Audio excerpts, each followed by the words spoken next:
Yeah, you're good to go. This is the frontal radiograph of a wrist of a skeletally immature patient who has presented to the accidental emergency. I'm seeing for the any signs of any bony injury. The distal radius and ulna appear to be normal. The arcs of the wrist joints appear to be maintained. The visualized growth plates appear normal. I'm not able to see any distinct, obvious finding. However, there is a little bit of a increased distance between the scaphoid and the lunate bone, and an increased density around the growth plate of the distal radius, which I would want to explore. Are you talking about this one? No, no. Between the scaphoid and lunate, which is not that significant, but the increased density around the distal radius growth plate, that bothers me. Okay. That might be a sign of a type 1 Salter-Harris fracture, a compression fracture. So I want to see an orthogonal view if we have an orthogonal view, and also want to correlate clinically for point of tenderness if present. This is the orthogonal view?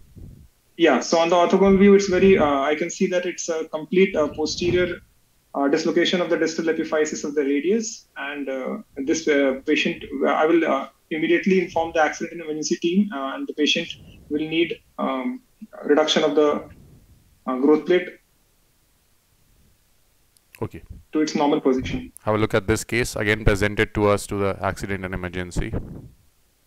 This is a frontal radiograph of the pelvis of a skeletally immature patient. I can see separated left side lesser trochanter epiphysis, suggestive of an avulsion fracture of the left ilius psoas insertion at the site. I don't see any other bony injuries, and I will inform the referring clinician about my findings and for further management as they see fit for conservative or reduction of the fracture. Okay. I'll show you the next set of cases. I will give you the screen control. Okay. Do I need to request it? I have given you the control. You'll have to accept the invitation to control. So are you able to control the, just click once, the right click or the left click? Yeah, you can control. So you can go through the images, start scrolling and describe your findings. I am not able to. You are able to, yeah. This is you scrolling. So fine. Yes, thank you. So these are the axial non-contrast scan of the brain. I'm scrolling from the cranial to the caudal sections. I do not see any obvious asymmetry between the both halves. I see pineal gland calcification. I see an asymmetric hyperdense left MCA. So this is a female patient who presented with hypertension and confusional state. Okay, I feel there is an asymmetric hypodensity in the left posterior temporal and the parietal lobe. That is probably artifactual, ignore that. Okay.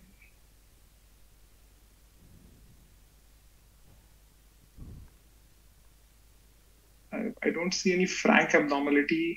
I would like to, in such a case where I'm not able to find anything starkly, I would want to change my window for the infarct settings and also for the bleed settings, just to pick up any small hemorrhage or an early infarct.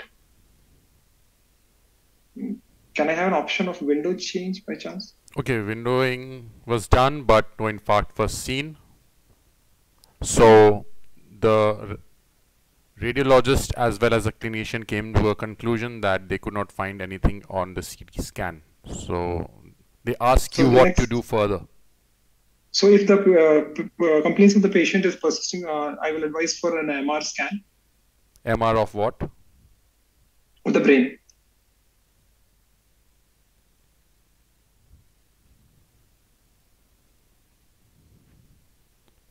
So I have given you the flare images. You can scroll and describe your findings.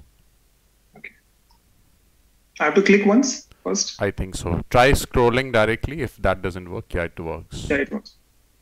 So there is bilateral, nearly symmetrical, altered signal intensity in cortical subcortical distribution in the left high parietal and left paramidline parietal lobes, as well as the left insular cortex and the bilateral medial temporal lobes. No sign of any midline shift is seen. No hydrocephalus is seen. Based on these findings, I'm thinking of a possible. The patient is hypertensive. Can I? Yeah, can you what? Yeah. So, is the patient a hypertensive? Do you remember the history that I provided you? I'm sorry, I got a little worked with the controls. I'm sorry. The history is a female who is presented with acute hypertension and okay, is so in a confusional state. Yeah, so this is compatible with the possibility of hypertensive encephalopathy, which is a reversible, on which the MR findings will be reversible, and it can be confirmed on a follow-up scan after adequate interval. I will inform my findings to the clinician. So I will also want to.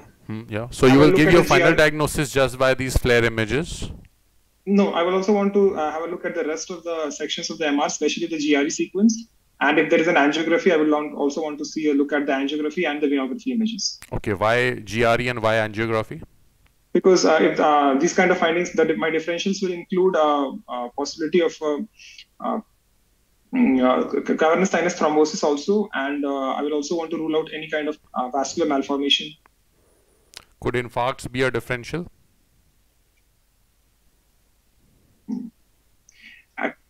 The distribution of the hyperintensity is not conforming to classical arterial territories.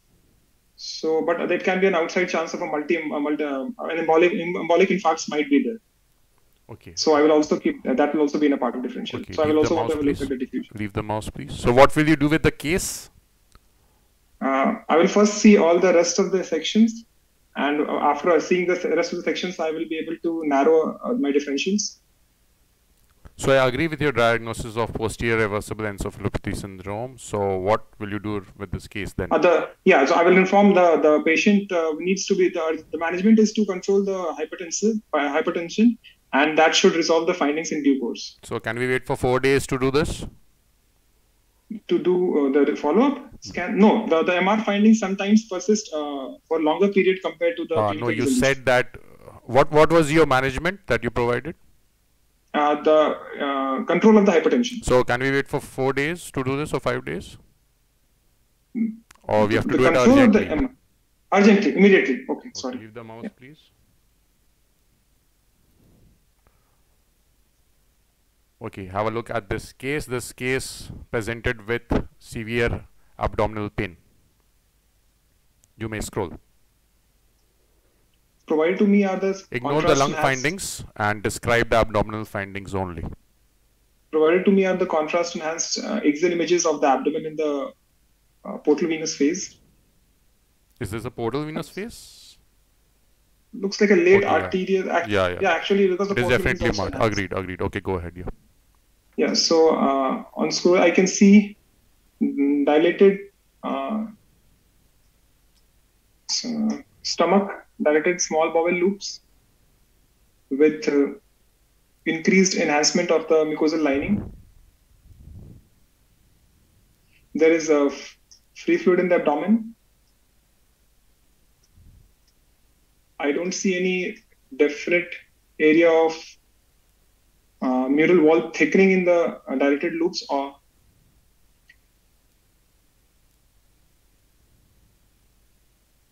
the mesenteric vessels show normal opacification with no evidence of any filling defects. The large bowel loops are collapsed. So I'm thinking of a small bowel obstruction in the distal ileal region. So I will focus on that area. I can see a whirlpooling of vessels in the right lower quadrant. I would like to see the corneal sections of the images. Please describe your findings on this first, and then we, if needed, we'll go to the coronal images. Okay. Dilated bowel loops, small bowel loops with collapsed large bowel loops and free fluid suggestive of small bowel obstruction, likely due to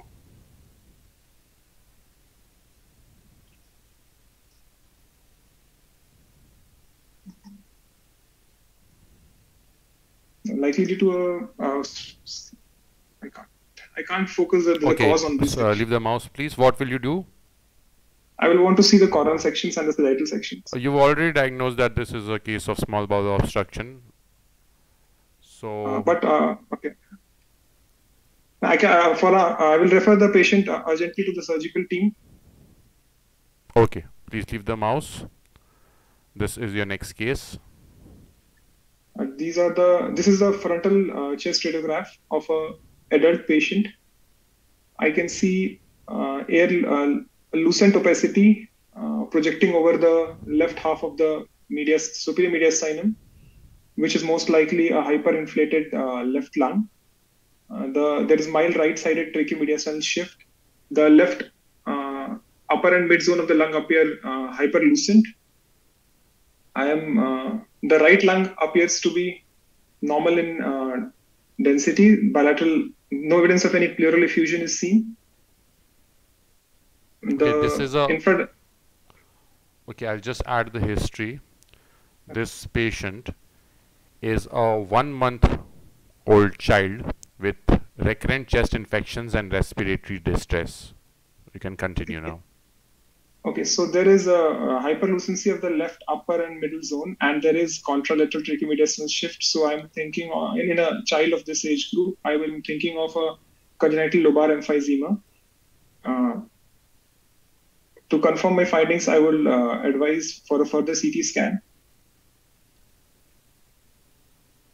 Okay, CT scan was done and that confirmed we do not have the images. So what will be the management of this case?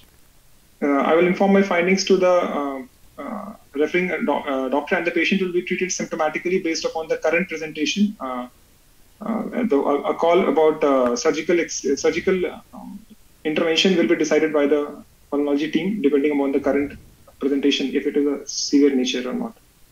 Okay, scroll through this case please and describe your findings.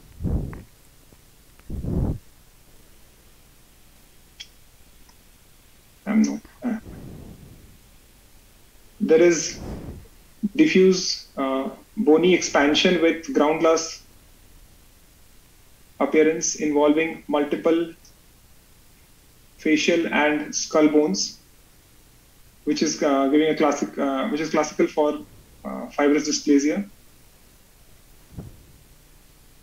I would like to know what is the current complaint with which the patient has presented, as there may be compression of multiple skull foramina and the complaints might be specific to one of those involved areas. Patient presented with facial swelling and disfiguration. Patient does not have any cranial nerve symptoms. Okay, so I will inform the findings to the referring clinician and they can decide the management as per the... It's not an urgent... No urgent intervention will be needed. Okay, so what kind of fibrous dysplasia is this? This looks like a polyostotic fibrous dysplasia. So we've already seen that it's cherubism. A variant called as cherubism, which involves the facial bones. This is a cherubism, case of cherubism. So what else would you like to do regarding this case? I will do a skeletal survey of the patient to identify any other sites of involvement. Okay, we did a nuclear scan. Describe this for me, please. Okay, these are the front, anterior and the posterior frontal projections of bone scan of the child, which show multiple focal areas of radiotracer uptake involving the skull, skull and the face bones, one of the right-sided ribs with a small bilateral iliac bones, and also that is it. So this is basically a asymmetric multifocal uptake of the radiotracer, which is compatible with the diagnosis of fibrous dysplasia. Okay, so your time is over. We'll just wrap up now. And we'll describe the finding. Okay, you were good. I'll discuss the cases first and then give you the feedback. So for a start, you're doing well. Okay. Coming on to the cases. Just bear with me. So this is probably the first case that you were given. And you were good in identifying that there is something wrong around the distal radius. There's some soft tissue swelling. Even if you don't actually notice that in any of the radiographs, if the patient has presented to the accident and emergency department or even has come to you with any other complaints, always ask for the orthogonal views, which you actually did. So you did very well. You got a perfect score in this particular one.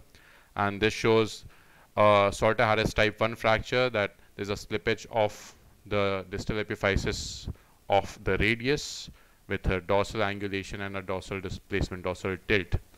So perfectly done in this case. Then this was other case, again, immature skeleton, accident and emergency department, likely to be traumatic, and this is an avulsion fracture involving the lesser trochanter on the left side.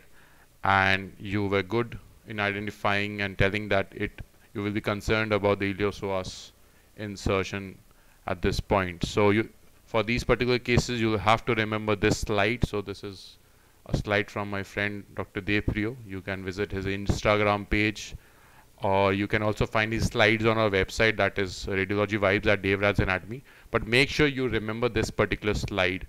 You can find this on Google, or I'll also share this on the group. So remember what all muscles insert where in the hip joints. So coming on to the rest of the cases after this.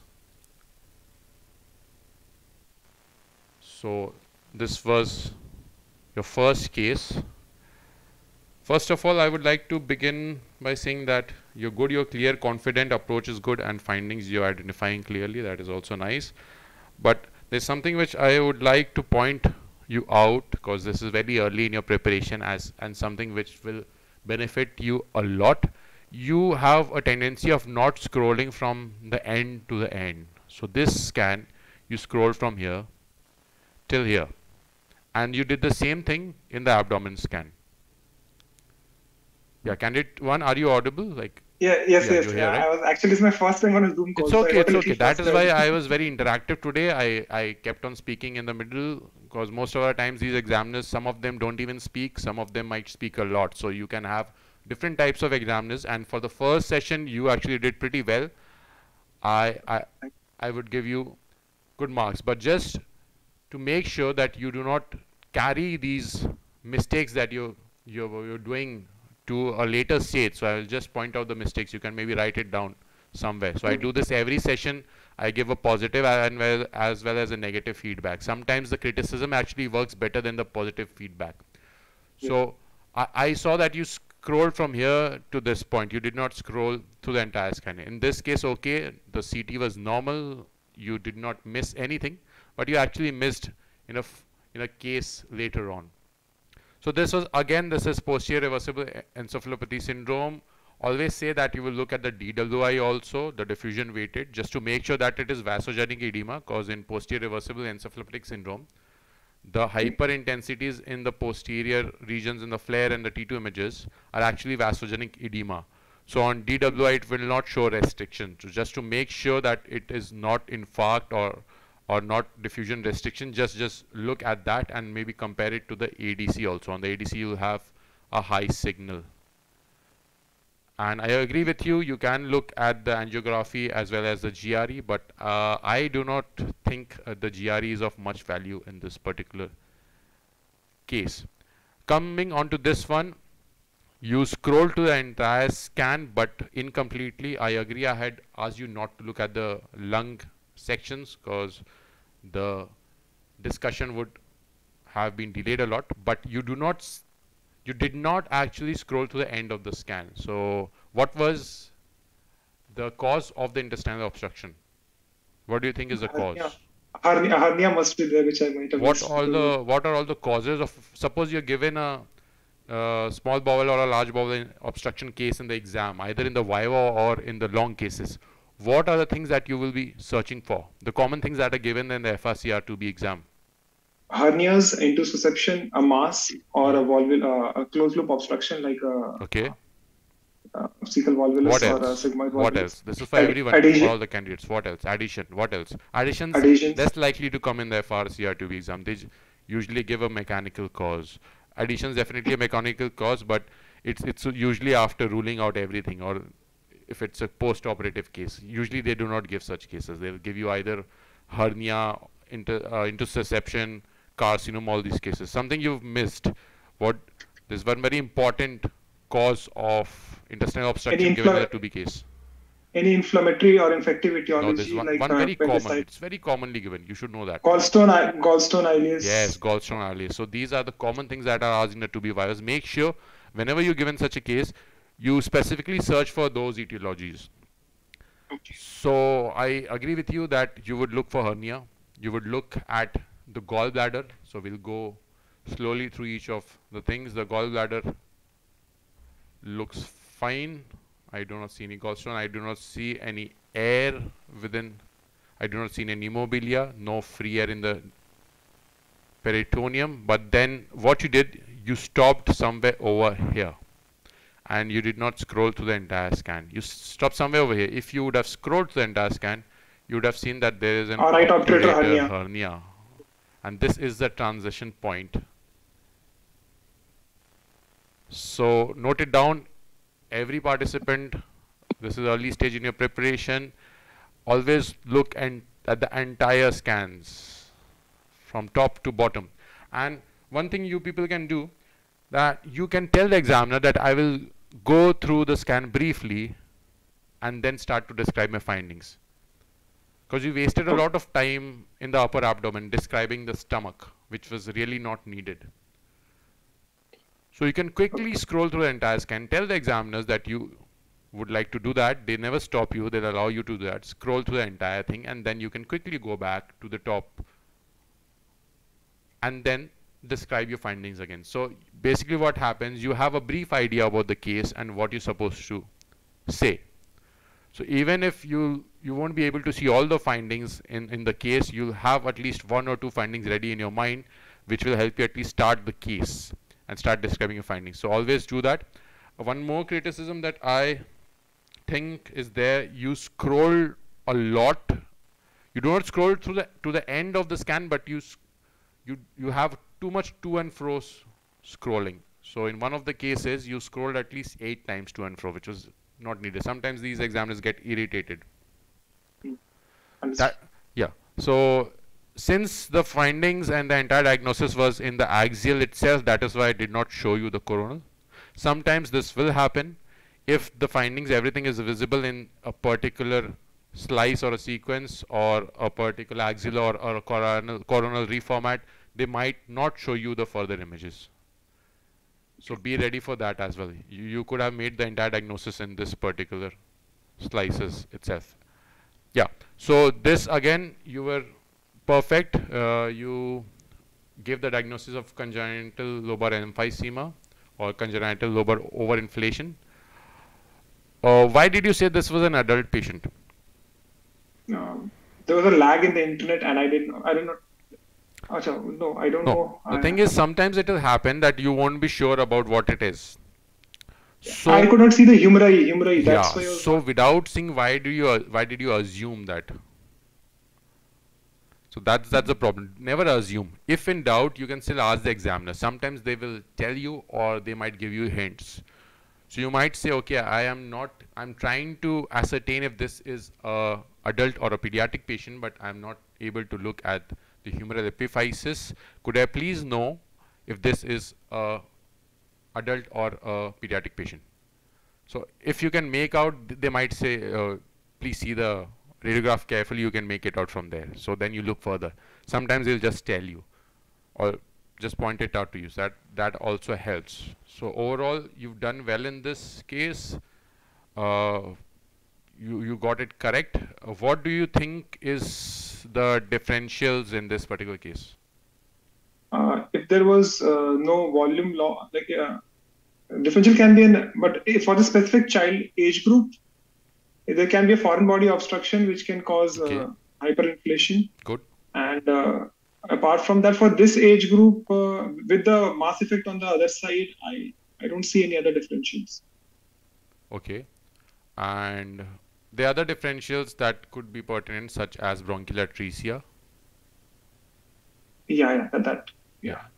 So, and also be aware of, just if you're preparing, be aware of other differentials, not in this particular case, but differentials for congenital lobar overinflation that are pulmonary hyperplasia, Soy-James syndrome. Soy-James syndrome is actually a very commonly asked question in 2B. Okay, I think this was your last case, right? So we'll quickly go through it. This particular case, you scroll 8 times.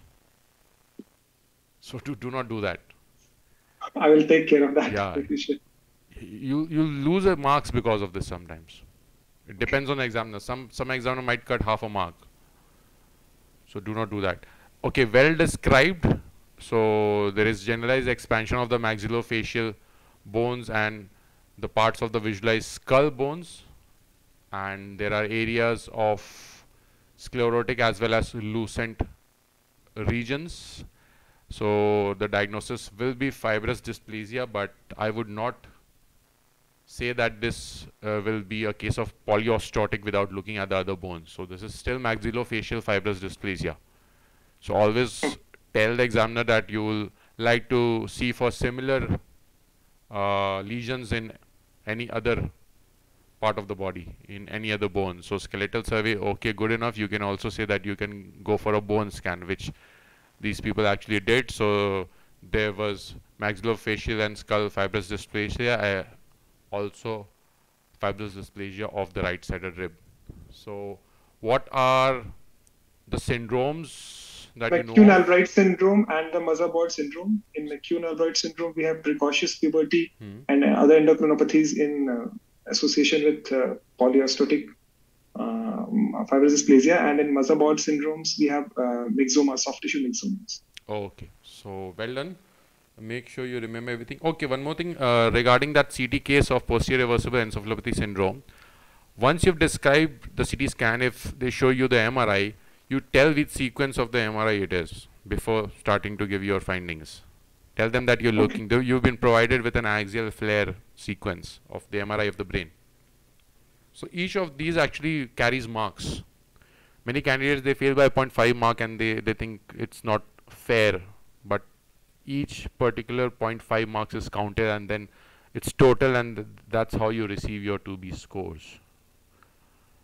So overall, well done, and you're doing well. We would like to have you again in one of the sessions in the future. Thank you so much. And yes, sir. Please one quick question just can ask.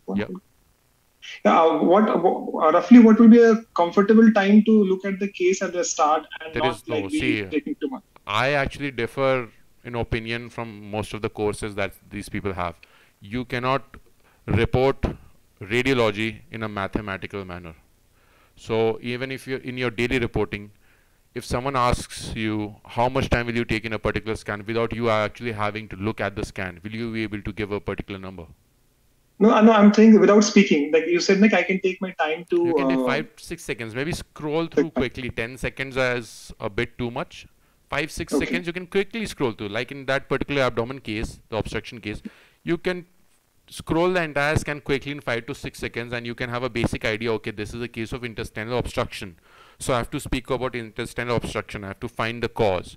I'll have to see the mesenteric vessels. I'll have to see the bowel wall enhancement pattern. I'll have to see free air. So roughly you are ready how to tackle that case, right? Okay. But if you scroll slowly and describe the abdomen, so your mind is actually in a chaotic state. It doesn't know what the diagnosis is. So this is what I did. Most of the successful candidates do, and in most of the courses that you do, either UK courses or the Indian courses, they tell you to do the same thing. Even the examiners, the ex-examiners, if you ask them, they will tell you the same thing. Just scroll through the entire thing, look, have a brief look at it, and then start to describe your findings. Okay, thank you. Thank you so much. Thank you. All the best. And Dr. Pranav asks, ideally, how many scans to be addressed in the allotted 15 minutes? Actually, there's no particular number. Because sometimes what happens, if you're chasing numbers, then you start to miss findings. Then you just see one finding, you describe it, and you miss a lot of things. So approach these cases, either the viva or the long cases, as if you're reporting in your department. So you have to look at all the review areas and only then move to the next case. So if you're taking 5 minutes in a particular case, that is okay if it's a very complicated case. But I would still say maybe 1.5, 2 minutes, maximum 3 minutes for a very complicated case. But suppose you're getting a Salter-Harris type 1 fracture as candidate 1 got, try to complete it within 30, 40, 50 seconds or maybe 1 minute. Do not try to exaggerate that case. So it depends on the cases, depends on the findings, what all findings are there. Mathematics doesn't work here according to me. That's my opinion. So candidate 2, are you ready?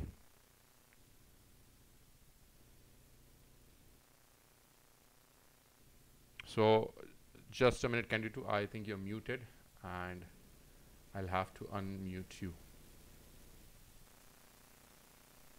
Yeah, candidate 2? Yes, sir, I'm ready. You're ready, yes. Right? So I'll start the timer and I'll show you the cases.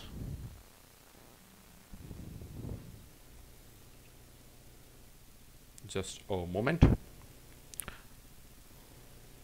So candidate 2, just before we begin, without telling your name, where are you from? Just a brief introduction of where are you from and at which stage of radiology are you in? Are you resident, post-resident, practicing radiologist?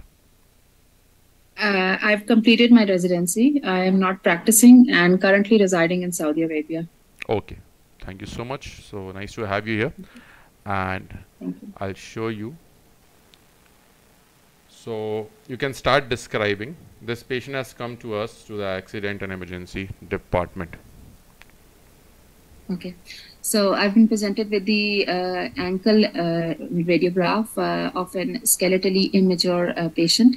Looking at the bones, the bone alignment is intact, although I do appreciate that there is the epiphyseal joint space of the tibia is increased, and but I do not see any associated soft tissue swelling.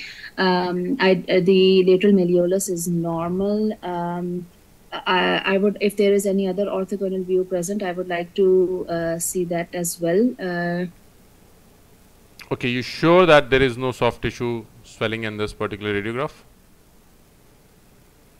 I am looking through. I have a suspicion that there is some soft tissue swelling on the medial aspect of the this ankle, and that is why I would like to review if there is any orthogonal view or any other. Okay, I'll show you the orthogonal view. You can control the mouse and please point it out towards, without clicking, please do not click. Please point it out where you see the swelling. Is it this region? You said. Can you see my mouse? You have still not controlled the screen. I have sent you the request. I can control, you have to accept the request. No, it says I can control. Now you can. Yeah. Now can you see? Yeah. Can you see my my mouse? Yes. This area. This shows some soft tissue swelling. Okay. So you said medial or lateral? Where is the soft tissue swelling? This is medial side.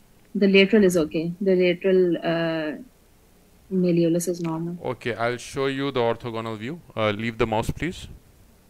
Okay.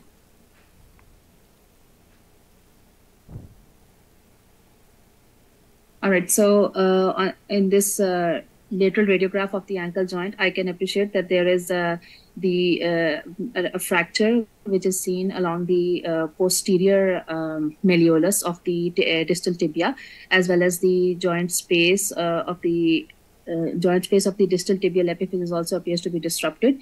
So considering this, this is a malleolar fracture, and this is first of all, since it's tibial fracture, I would also like to see the patient's imaging of the knee joint as well.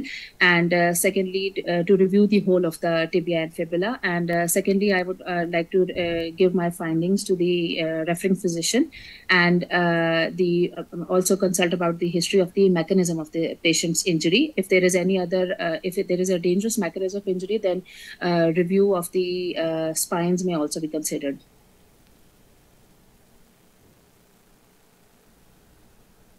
This is the same patient or different? This is another patient. Please describe. Yeah. All right. All right.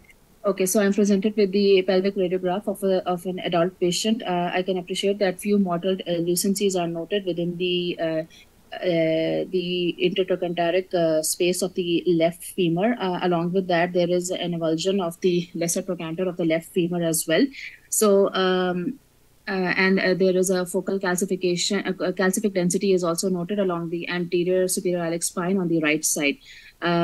Since there is an avulsion fracture of this patient of the lesser trochanter on the left side, this constitutes that I would inform the primary physician regarding this, and considering that this is since there is an avulsion of the iliopsoas tendon, so further evaluation of this patient with an MRI would be suggested to review rest of the ligamentous injuries. And considering this mottled lucency that is noted within the left femur, I would like to review, like since the MRI is being performed, I would like to review that on the MR as well to see whether this is any benign process or this is a malignant process. Although there is some degree of end-osteal scalloping also noted within this, I do not see any chondroid calcifications. I do not see any periosteal reaction, but I am still suspicious if the patient has any known primaries. This may represent a metastatic lesion, or if this could be a primary bone tumor as well. So this would definitely need further evaluation. Okay, regarding the avulsion fracture, what do you think is the cause? This could be, this is likely a traumatic cause, because the avulsion fracture, there is no history of trauma? No history of trauma. Patient has come with left hip pain. So considering that the bone at this level is also pathological, this could represent a pathological fracture. Okay.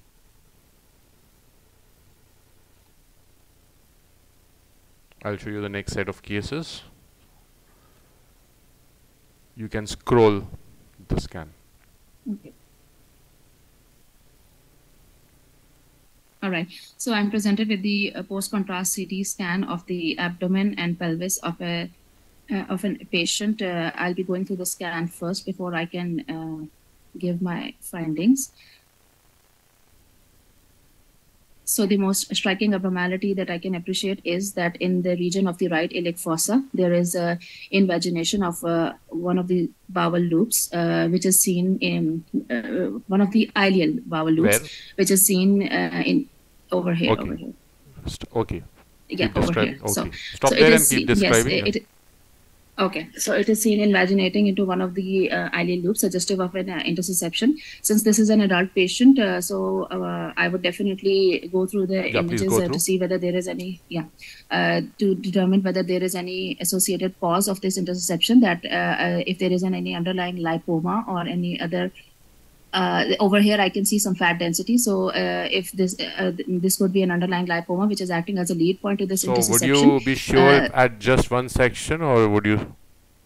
No. I would definitely, in my normal routine practice, I would go through the FOAMRAD images as well.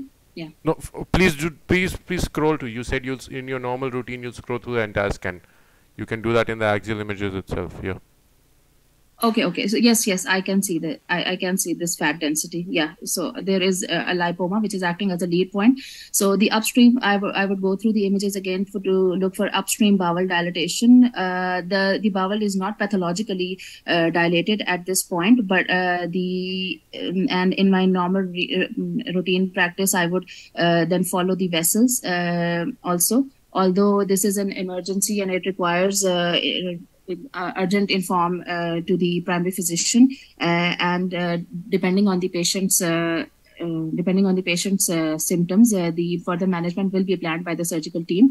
And associated with that, I can appreciate that on the post-contrast sequences, the enhancement of the bowel wall is normal. So there is no bowel necrosis at this point. So this patient will be referred to the surgical department, and further management will be determined accordingly.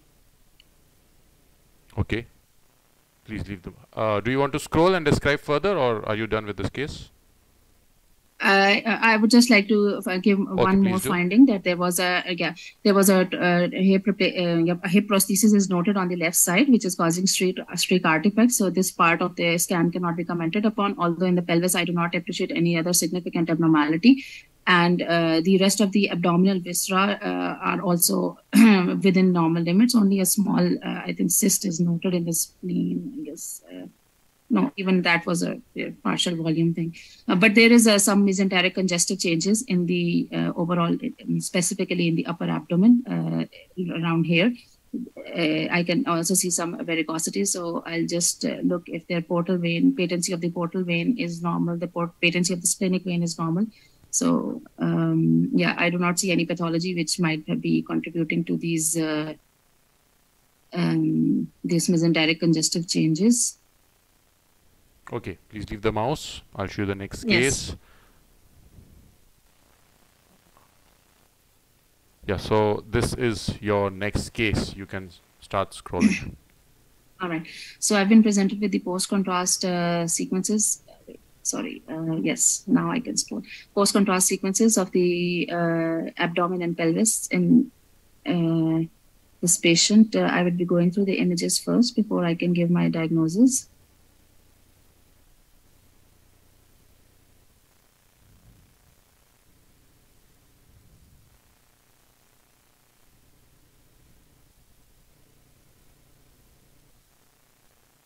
Okay, so the basic abnormality in this patient, as I can appreciate, is that there is a fat density, a central, there is an area of inflammatory change in the, so seen in the left iliac fossa, which has a central fatty core with associated vascular changes as well as enhancement, and is seen, this is seen bordering the, let me just trace it.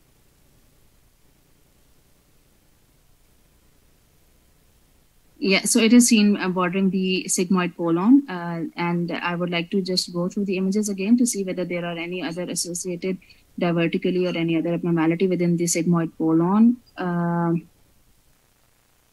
Okay, so since I do not appreciate any significant divertically within the sigmoid colon, the presence of this fatty core and inflammatory change surrounding it is suggestive of epiploic appendicitis. And in my normal routine practice, I would like to confirm my findings on the coronal sequences. Other than that, I would like to give my findings to the, okay. So I would like to inform the primary physician regarding this patient's finding, and further, this patient would likely be kept on the conservative management if and further evaluation if like follow-up scanning may be considered later on. Okay, why conservative management?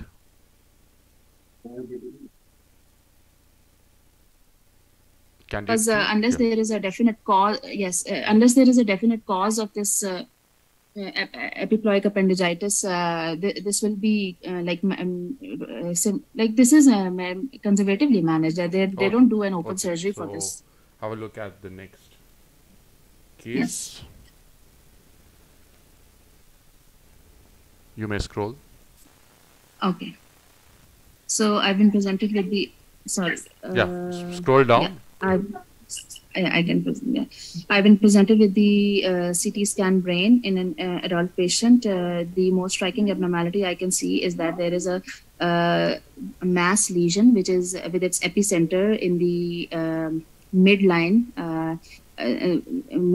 of the that would be the genu of the corpus callosum, most likely, and is seen extending on both sides of the cerebral hemispheres. There is associated vasogenic edema, which is seen in the perilesional region. There is subtle mass effect on the frontal horns of the bilateral lateral ventricles, the left side more than the right, although there is no definite obstructive hydrocephalus at this point. So considering this mass lesion, first I'd just like to exclude whether there is any associated associated tonsillar or uncal herniation. I do have a suspicion that the tonsils are low-lying, but I would like to confirm that on my sagittal images later on. And also, I would like to review the uncus. So what do you need next? So I guess there is, yeah. So next, I would like to see the post-contrast sequences of this patient, as well as then in my normal routine practice, review the coronal and sagittal. So on the post-contrast sequences, I can appreciate that there is a homogeneously enhancing mass lesion centered upon the genu of the corpus callosum, extending bilaterally as a butterfly lesion with associated perilesional edema. And yes, there is also another enhancing component which is seen inferior to it in the left anterior frontal lobe, which also has associated perilesional edema. So, considering its location, my differentials can include a lymphoma. It can be a butterfly glioma, although the appearance is very homogeneous and is not very typical of glioblastoma multiforme. I would like to just review my. So what is the differential if it is not a glioblastoma? Yes, first is lymphoma, second is a butterfly glioma, and third, lesser down differential would be a glioblastoma. So what is the management? The management of this, I would like to inform all my findings to the neurosurgical team and further management of further management related to excision or chemotherapeutic drugs will be considered by them. Although for us, the significance is that if there is tonsillar herniation or anything, then that has to be managed immediately. Okay, so this is the last case for you. Please scroll. Okay. Okay, so I'm presented with the neck soft tissues post-contrast CT scan of this patient, which also includes the brain. Going through the images, I can appreciate that there is a large soft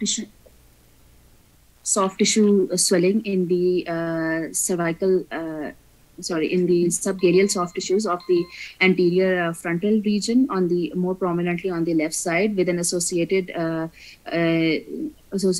cortical breach as well. Along with that, there is a hypodense subdural hypodense collection with an enhancing dura seen in the left frontal lobe, which is causing subtle mass effect on the underlying cortical sulci and gyri.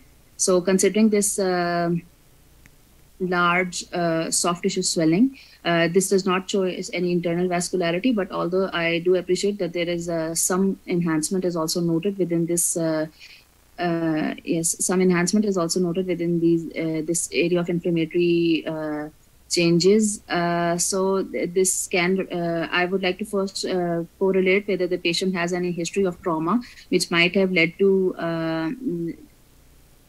okay, please leave the mouse. What do you think? Okay. Please leave the mouse. What do you think is?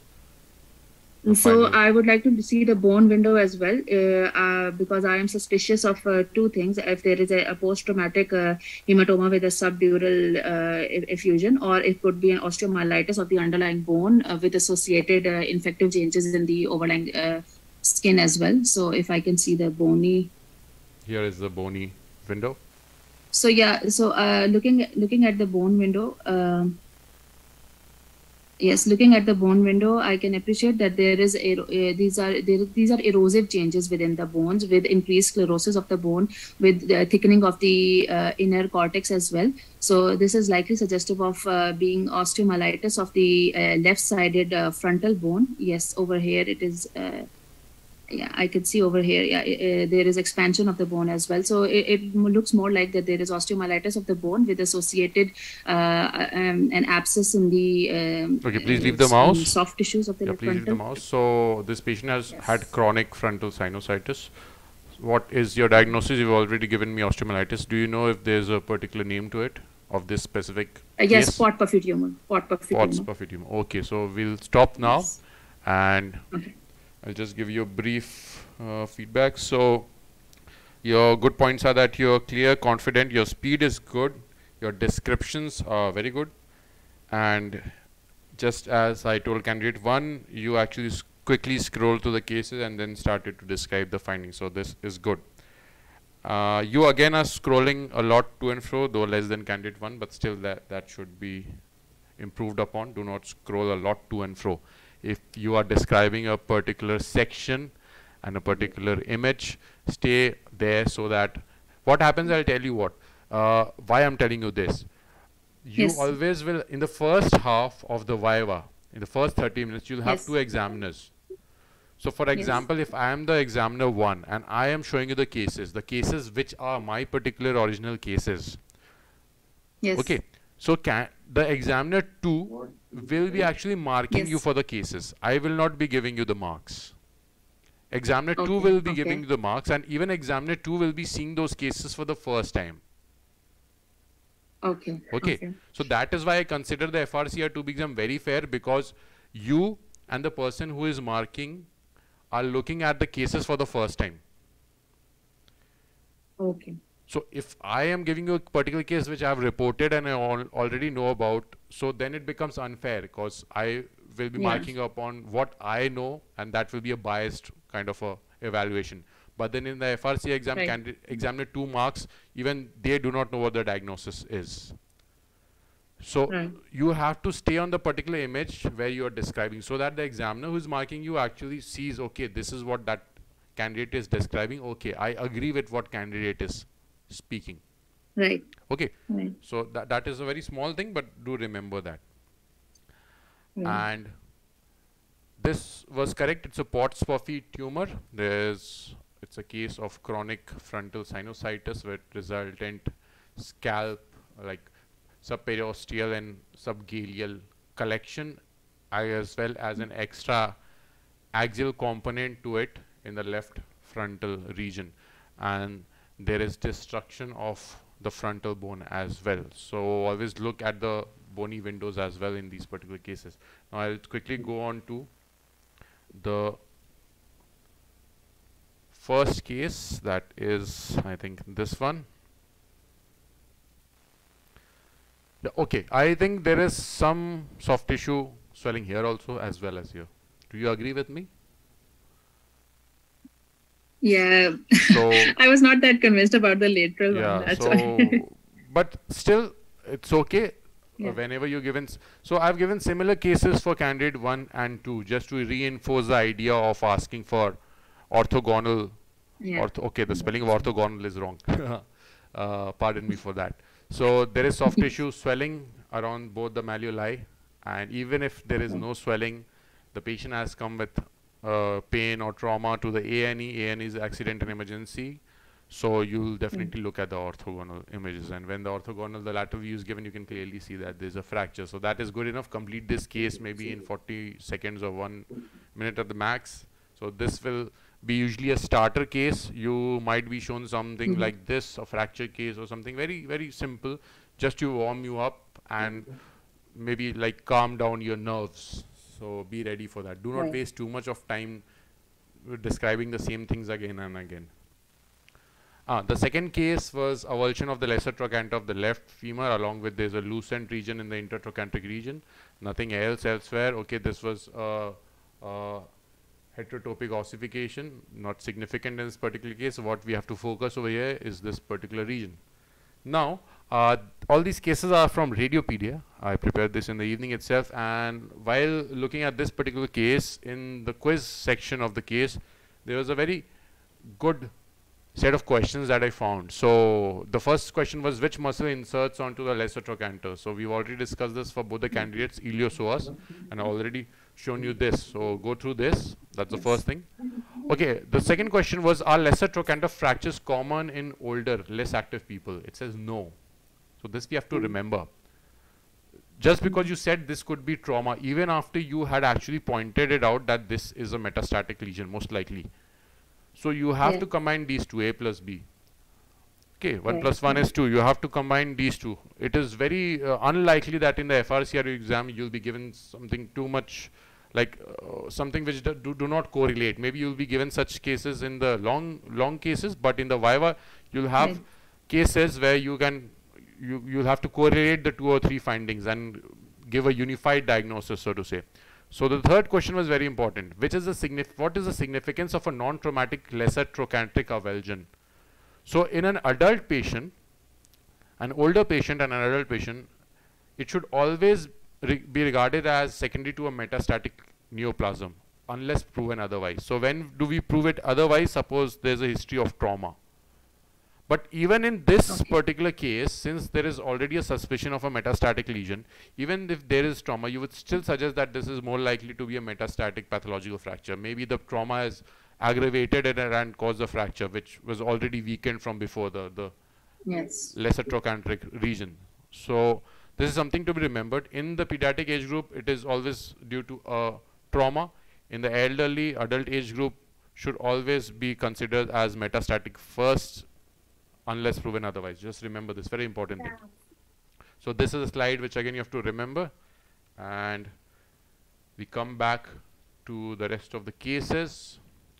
Yeah, so though you were quick and you quickly scrolled through the entire scan, this is what I told someone, I think Dr. Pranav had asked, what time should be given to each of the cases. So there is no perfect time. So candidate 2 actually scrolled and quickly described the findings. She quickly pointed out that there is intussusception along with a lipoma, which is the lead point.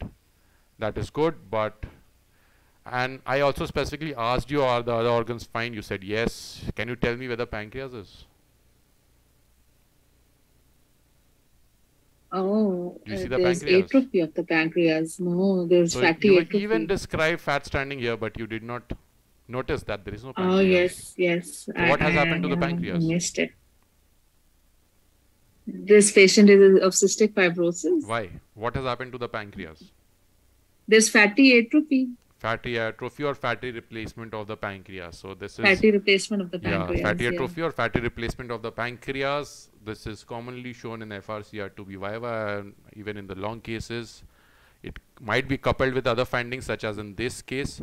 Suppose you're given a case of cystic fibrosis where you see that there is fatty replacement of the pancreas along with intestinal obstruction. Like in this case, definitely there is an intussusception with a lead point of a lipoma. Right. If a lipoma is not there, intestinal obstruction is there. What does the diagnosis become then? Even if it's a patient of cystic fibrosis? You're seeing a axial section of an abdomen. Patient has come to you with acute abdomen. Even if you don't know the history of cystic fibrosis, you see that there is fatty replacement of the pancreas, and then you scroll down and you see that there is small bowel obstruction, and you cannot find out any etiology to it. There is definitely a transition point, but there is no other cause, like there is no hernia, no gallstone ileus, no adhesions, nothing else. So in this case, what would you think of? If there is fatty atrophy, then I think lipoma would still remain. No, the thing is, I'll tell you, in cystic fibrosis, there's something called as distal intestinal obstruction syndrome. So Dr. Vikas Gupta and Dr. Mehmoona Siddique has written. But isn't that in the large bowel, distal intestinal obstruction syndrome? It can be anywhere. Like it can involve the small bowel also. I do not think that it is only limited to the large bowel, but just for knowledge purpose, remember that. So it is called DIOS, that is distal intestinal obstruction syndrome. So sometimes, since we discussed the causes of intestinal obstruction for candidate 1, add this to a review as well. So if you see obstruction and you cannot make out the cause anywhere, look at the pancreas also. Obviously look at the pancreas in every scan properly. So when you're describing normal, make sure that they are actually normal when you say that the liver or spleen or any of the organs are normal. Okay. So add this to your differentials, DIOS, and look at the pancreas. So they could give you this as well. Okay, this again very good. This was a straightforward case, epiploic appendigitis. It has conservative treatment. Why is it conservative? Because it is self-limiting. Yes. That is the answer to it. So, though it's a very obvious answer, which you definitely felt, okay, why am I being asked this? It is so very, it is conservative, because it's a conservative, but sometimes, yeah. Or mental infarct, Sumit Bichpuria, yeah, you're correct, but go to Radiopedia and look at the size. A mental infarct is usually on the right side, and then the size is usually more than 3 centimeters. of omental And a infarct. mental infarct is mostly more interior, not so much in close contact with the bowel. The one that is very close to the bowel is most likely a bacterial meningitis. But in what I have read till now, like in my experience, it's more commonly on the right side. It's larger. Right side. It's more diffuse. Yes. So even if you give a differential of omental infarct over here, it will not be a wrong diagnosis. So omental infarct. Did my 15 minutes finish over here? Or it was past like 30 seconds past 15 minutes. So both the candidates got some time over. Yeah, hernia surgery is there, Dr. Sumit. That is correct. Now this case, correct. This is a midline crossing lymphoma. Differential would be a butterfly glioma. There is another lesion in the left basifrontal region, but there's something else. There's a meningioma here. Okay. Can you appreciate this? Yes, I do appreciate the particle thickening over here, but there's some asymmetry. See, if you in the FRCR viva, there's something which I learned from a candidate while I was attending one of John Curtis's courses way back in like 2021. So in John Curtis's courses, what he tells people to keep their cameras on. So one of the candidates, a UK candidate, that candidate used to move his head in front and close to the screen and then move a bit back, like 1 feet back, and then start to describe the findings. So that candidate had a bigger picture of things. So when you move back a feet, then you realize that there is some asymmetry in the bones. Something wrong is there.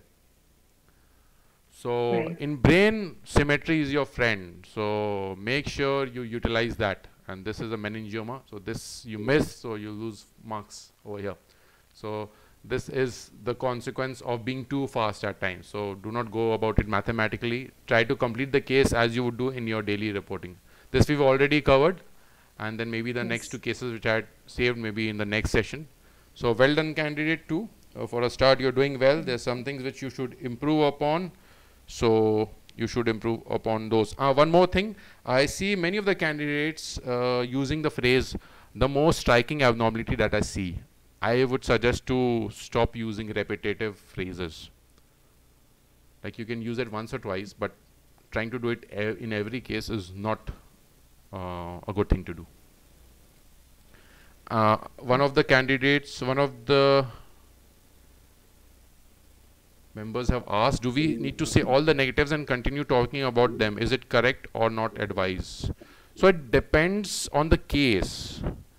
So it depends on the case and what negative findings are pertinent for that particular case.